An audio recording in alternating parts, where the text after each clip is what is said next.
ఈరోజు ఈనాడు ఆంధ్రజ్యోతి రాసిన పచ్చి అబద్ధాలేమిటో వాటికి సంబంధించిన వాస్తవాలేమిటో తెలుసుకుందాం.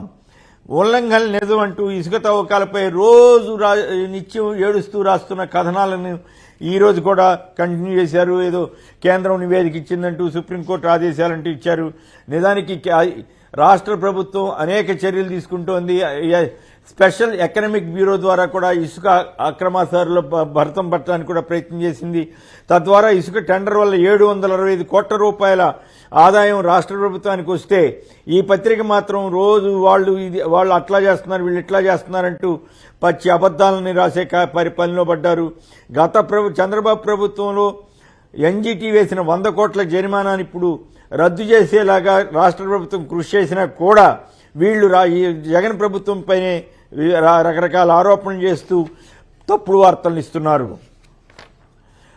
అభినవ అప్పారావులంటూ రోజు 2 రోజులకోసారి అప్పులంటూ ఏడిచిపోయే రామోజీరావు మళ్ళీ ఒకసారి రాశారు. అసలు ఏపీ అప్పులన్నీ టీడీపీ పాలన చేసిన పాపాలేనంటూ విమర్శలు వస్తున్న సంగతి తెలిసిందే. గత ప్రభుత్వ హయాంలో 2,57,000 కోట్ల రూపాయల అప్పులను టీడీపీ సర్కార్ చేస్తే ఎన్నడూ వార్త రాయని ఈనాడు ఇప్పుడు మాత్రం జగన్ హయాంలో 10 లక్షల కోట్ల అప్పులంటూ పచ్చి అబద్దాలని ప్రచారం చేస్తున్నారు. అలాంటప్పుడు జగన్ ఇస్తున్న స్కీముల్ని మించి 5 రెట్లు చంద్రబాబు ఇస్తారన్నప్పుడు మరి ఇంకెన్ని లక్షల కోట్లు అప్పు అవుతుందో కూడా ఈనాడు చెప్పకుండా అక్కడ మాత్రం బ్రహ్మాండం చంద్రబాబు గారు బోర్డు అమలు చేస్తాడని పచ్చి అబద్దాలని మోసపూరిత వార్తల్ని ఈనాడు నిత్యం వండి వారుస్తోంది. జగన్ ఇదేనా మీ ప్రాధాన్యత, ఏటికేడు శాఖను తగ్గించుకుంటోందంటూ ఆర్బీకేలపై పడి ఏడ్చింది.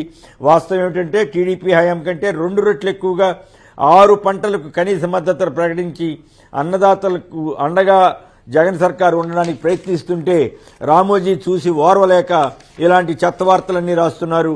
6.17 లక్షల మంది రైతుల నుంచి పంటల ఉత్పత్తులు కొనుగోలు చేయడం ద్వారా 65,000 కోట్లు చెల్లించి 3.38 కోట్ల టన్నుల ధాన్యం సేకరించిన మాట వాస్తవం అయినప్పటికీ కూడా దాన్నంతటినీ కప్పిపుచ్చి పచ్చి అబద్దాలను రామోజీరావు ప్రచారం చేస్తున్నారు. ఇది జగన్మార్క్ రూల్ అంటూ ఈఈఎస్సీ చీఫ్ ఇంజనీర్ ఆయన అంటూ జూనియర్ ఈకి ఎస్సీగా పదోన్నతి, పెద్దిరెడ్డి సిఫార్సులంటూ పెద్దిరెడ్డి రామచంద్రారెడ్డి కుప్పంతో సహా వివిధ నియోజకవర్గాలపై పట్టు సాధిస్తున్న నేపథ్యంలో ఆయనపై పడి ఏడుస్తూ వార్తలు రాస్తున్నారు.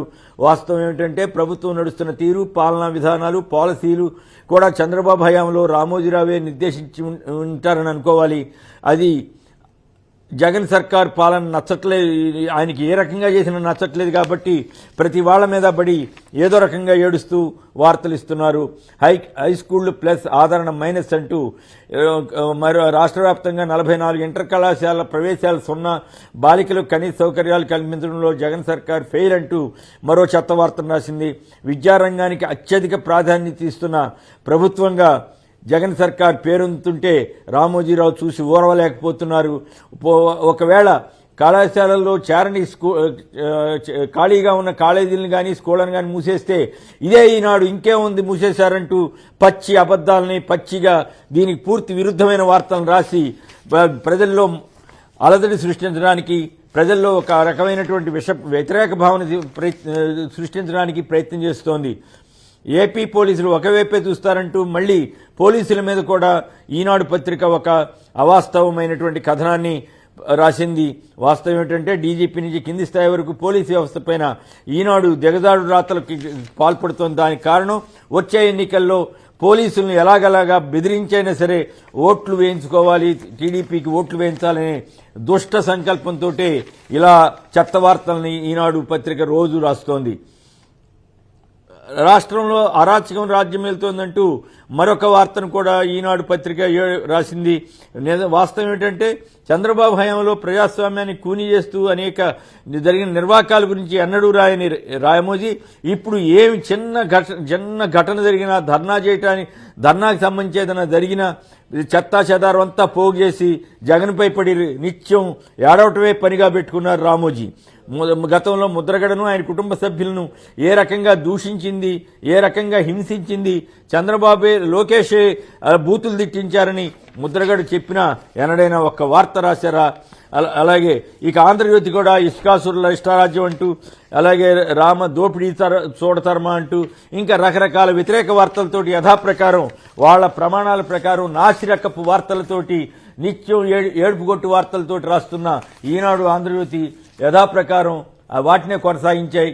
అయితే అదే టైంలో భువనేశ్వరి గారు చేసినటువంటి వ్యాఖ్యని, చంద్రబాబు గారు రెస్ట్ తీసుకోవాలి అని చెప్పినటువంటి వ్యాఖ్యల్ని మాత్రం ఎక్కడా ప్రస్తావించకుండా, పవన్ కళ్యాణ్ గారు రిటైర్మెంట్ అవసరమే అన్న వ్యాఖ్యల్ని జాగ్రత్తగా కప్పిపుస్తూ ఈనాడు ఆంధ్రజ్యోతి చేసిన ప్రయత్నాలు మాత్రం ఓపెన్గానే కనపడుతున్నాయి. తద్వారా వీరి యొక్క